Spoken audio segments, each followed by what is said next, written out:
The year was 1869. In France, painter Henri Matisse was born. In Russia, Leo Tolstoy finished writing his epic War and Peace.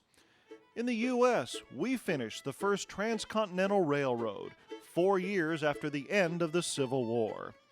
The city of San Diego celebrated its centennial, and in what would be the extreme north of the city, a family bought some land to build a little house.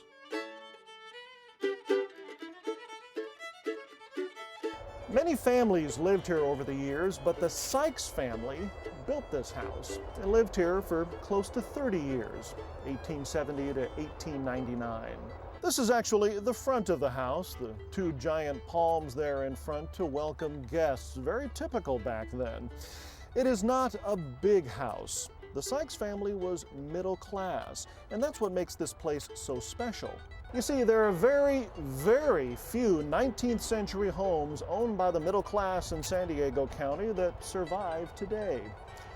The Sikes Adobe Farmhouse, a rare peek at middle class life in San Diego County from the end of the Civil War to the beginning of the 20th century. It was 1868. Zenas and Eliza Sykes bought 2,500 acres of land for a farm for $1 an acre. It was wide open space then, hardly that today. That's Interstate 15 on the left, not far from North County Fair.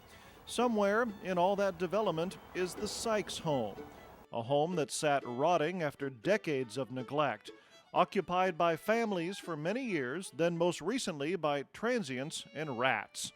In early 2003, it wasn't pretty. They built this one-room adobe, and very soon thereafter, they built the rest of the farmhouse, which is made out of wood. We're going to restore it to its period of significance, which we believe was about 1881. And we will, when it's finished, we'll be able to offer it to the public for docent-led tours, and that's our plan. The plan of the house was very simple at first, a one-room adobe. One room shared by Zenas and Eliza Sykes and their 6 children. By 1881, wood frame additions more than doubled the size. On the south side, they added 3 bedrooms, a hallway, and a large porch. What this is a temporary brace holding up the roof. The roof is in very, very bad condition, and so this keeps it from falling down on us as we speak. But when we're done with the whole project, that won't be a problem anymore. This project also means ripping out things put in since 1881, like a stone chimney added decades later, and plaster that covered the adobe, a big no-no. The idea, they thought, was to protect the adobe, but in fact, it traps moisture and is bad for the adobe. So we'll be taking this white plaster off the walls.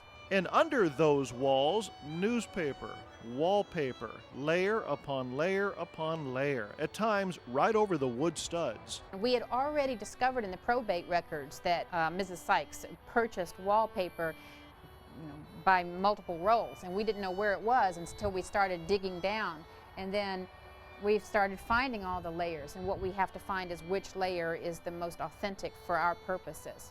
And we have actually brought in a wallpaper conservator to help us with that, because it's a very specialized field. As is much of the work to be done on this 134-year-old home, barely standing along a busy interstate.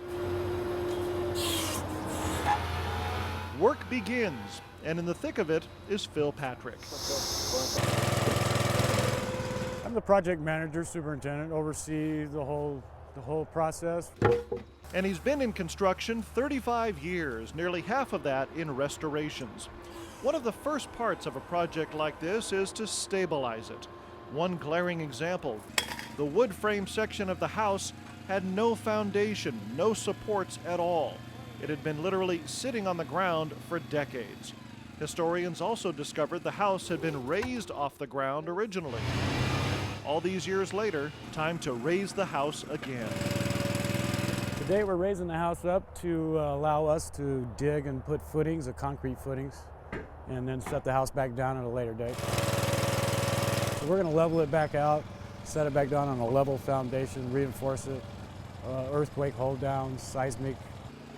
That's only the wood frame portion. On the adobe half of the house, it's a different story. Cannot raise an adobe. The best we can do with adobe is just stabilize it, anchoring it, seismic controls, you know, and steel. We'll put a lot of steel in it, and we'll patch all the adobe. It'll look pretty good when it's done. I mean, we can't do a lot with the crooked windows. We can do some, but the adobe will look pretty good when we're all done. It'll be all patched back. You won't see the cracks. They prepped the house. You guys got this end under control, huh? And prepped some more. A lot of work. Then, 4 weeks later,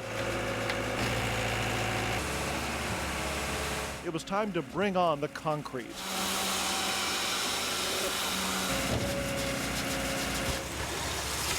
It's going to be a raised foundation, wood floor.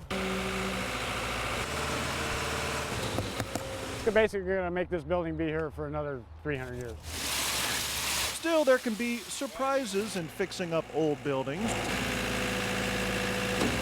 We know the wood frame section was raised, then lowered for some reason. What goes up must come down.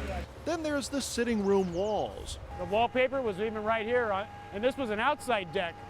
So we've even changed this. We were going to put a porch and stuff here, but what the historian found that this wall was actually moved out. This wall here was actually out here at one time, and there was a room out here, and then they took it apart, moved it back over there, and then built a porch. So we're going to go back to the wall out here, so eventually we're going to tie this into with a new foundation just like this, bring it over here. Inside the adobe section, under the floorboards, pieces of life from decades ago. An old spoon, a broken plate. On the walls, some of the old newspaper. This, a New York publication from 1880. Across the room, a pile of stones, which once was the fireplace. A few weeks later, the wood frame section is on its new foundation. The roof gets replaced. A porch starts to take shape. Inside, walls get a fresh coat of plaster. It still looks tattered on the outside, but that's about to change. So we need to paint all those posts. On a clear December morning, volunteers come out of the woodwork to paint the woodwork. Well, this is our first attempt at the painting. That's enough for now. Yeah, that's great. One of them is David Kreitzer. Call him volunteer painting supervisor. After we put on the primer, then we will put on a finish coat. Then on the adobe part of the building, we will put on whitewash later some weekend. And then after we finish the exterior, we'll start on the interior. First primer, then a top coat. I bet it's been a while since this wood's had some paint. This probably hasn't been painted, I would bet, for 100 years. Painters went over every inch, even the finished porch. At this point, ribbon cutting is less than 1 month away.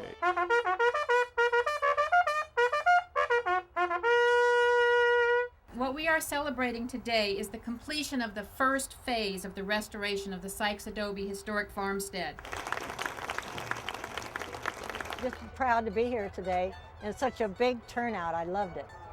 I've gotten to see a lot of my relatives that I haven't seen for 50 or 60 years, but I just can't get over today. It's quite an experience. I was always fond of history, even before I decided to become an architect, and it became an easy match for me to put together my love of architecture and history.